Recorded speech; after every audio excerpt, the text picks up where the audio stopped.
Verset 1. Verset 1. Ainsi la Sunamite recouvre son bien, grâce à l'influence d'Élisée.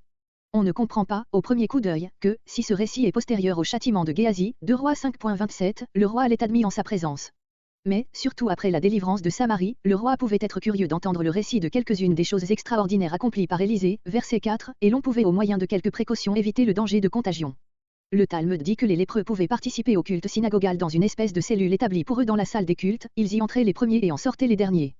Nous avons vu Naaman, tout lépreux qu'il était, commander l'armée des Syriens. Séjourner à l'étranger. Sa richesse lui permettait de se déplacer ainsi avec sa famille. La famine. Cette famine n'est pas nécessairement la même que celle de 2 Rois 4.38, dont nous ignorons la durée. Verset 2. Le pays des Philistins, beaucoup plus fertile que celui des montagnes d'Israël. Verset 3. Son mari, dont il n'est pas parlé, était mort sans doute dans l'intervalle. En l'absence de cette famille, ses biens patrimoniaux avaient été saisis, soit au nom du fisc, soit par quelques parents se donnant pour héritiers. Verset 7. Verset 7 à 15. Avènement de Hazaël. Et Élisée vint à Dama. Nous ignorons ce qui occasionna ce voyage d'Élisée. Avait-il entendu parler de la maladie de Ben-Hadad et pensait-il que c'était le moment d'exécuter l'ordre que Dieu avait donné à Élie en Sinaï et qui n'avait pas encore reçu son accomplissement, 1 Roi 19.15. Car d'après ce passage même Élisée devait se considérer comme appelé à achever l'œuvre de son prédécesseur. Est venu jusqu'ici. L'arrivée d'Élisée à Dama avait fait sensation, le bruit en était arrivé jusqu'au palais. Verset 8. Le roi ne voulait pas seulement connaître l'issue de sa maladie, il espérait aussi obtenir sa guérison par l'intercession d'Élisée, comme le montre le présent considérable dont il accompagne son message. Verset 9. Alla à sa rencontre, non comme si Élisée était encore en chemin, mais dans le sens d'aller le trouver avant toute démarche d'Élisée pour s'approcher du roi. Une charge de 40 chameaux. Cette royale caravane arrivant devant la maison où logeait le prophète, devait flatter son orgueil et le disposer à intervenir auprès de son Dieu. Verset 10. Élisée lui dit, tu ne vivras certainement pas. Presque tous les traducteurs et commentateurs entendent au contraire, tu vivras certainement. On obtient ce sens au moyen d'une leçon qui se trouve en marge des manuscrits et qui, par le changement d'une seule lettre, fait de l'adverbe négatif non le pronom personnel lui, ainsi, dis-lui, tu vivras, au lieu de, dis, tu ne vivras pas. Si tel était le sens, la pensée d'Élisée serait, tu ne mourras pas, de ta maladie, mais tu n'en mourras pas moins certainement par une autre cause. Ces derniers mots seraient pour Hazaël seul, c'est ce que montrerait le changement de tu en il. Dans notre sens la réponse d'Élisée est simplement négative, le roi ne se relèvera pas de sa maladie. Il faut admettre qu'au verset 14, pour donner pleine sécurité au roi, Hazaël fait dire au prophète le contraire de ce qu'il a dit. Verset 12.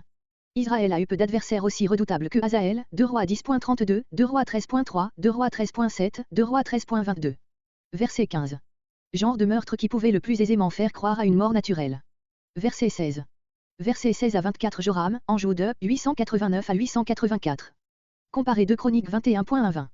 C'est donc encore sous le règne de Jasaphet que Joram est devenu roi, ce qui prouve le fait de la régence de Joram vers la fin de la vie de Jasaphet, voire à 2 Rois 1.17. Verset 18. Il introduisit en Jude, sous l'influence de sa femme Athalie, fille d'Achabé, le culte phénicien de Béol, qu'Achabé avait introduit en Israël, sous l'influence de sa femme Jézabel, 2 Rois 11.18. Verset 19. Cette rupture ouverte de l'alliance aurait mérité d'attirer sur la famille de David un jugement de complète destruction, qui fut uniquement conjuré par la promesse faite à David, de Samuel 7.16 et 1 Roi 11.32-39. Une lampe, un successeur de sa famille sur son trône, ce fut ici Joaz. Verset 20. Si Dieu n'a pas détruit, il a pourtant châtié, en mutilant le royaume. Verset 21. Téessaïr, localité inconnue. Cette guerre de Joram contre Édom fut motivée par la révolte de ce dernier, 2 Chroniques 21.18. Joram paraît avoir été cerné par les Édomites et n'avoir échappé qu'en faisant de nuit une trouée à travers les ennemis. Mais ce ne fut pas une victoire, il ne réussit qu'à ramener son armée saine et sauve, sa tentative de replacer Édom sous son pouvoir échoua. Verset 22. Jusqu'à ce jour, jusqu'à la composition de l'écrit dans lequel puise l'auteur de notre livre. Cet écrit doit dater d'une époque très ancienne, puisque déjà sous Amatsia et Osios les Édomites furent de nouveau assujettis à Jude, 2 Rois 14.7, 22. Libna, ville de Jude sur les confins de la Philistie. Cette défection coïncida probablement avec la grande invasion de Jude par les Philistins et les Arabes, 2 Chroniques 21.16-17. Verset 24. Sur la mort horrible de Joram, comparé 2 Chroniques 21.18-19. Verset 25. Versets 25 à 29 Achazia, en Jude, 884 à 883. Comparé 2 Chroniques 22.1-17. Achazia est nommé, 2 Chroniques 21.17, Joachaz, c'est le même nom, l'Éternel soutient, à cette différence près que le nom de l'Éternel est ici suffixe et la préfixe. C'était le seul des fils de Joram qui n'eût pas été emporté par l'invasion des Philistins et des Arabes. On est étonné de retrouver dans ce nom, aussi bien que dans ceux de Joram et de Joaz, le nom de Jéhovah. Était-ce un effet de l'usage, une concession à la religion ancienne, où le nom de Jéhovah désignait-il parfois la divinité en général? Verset 26. Athalie, fille d'Onri, en réalité fille d'Achabé, verset 18, petite fille d'Onri.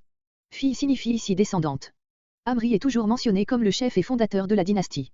C'était à lui que remontait l'introduction en Israël de l'idolâtrie sidonienne par le mariage de son fils Achabé avec Jézabel. Verset 27. Comparez 2 Chroniques 22.3, qui montre la funeste influence qu'Uatali exerça sur son fils. Verset 28.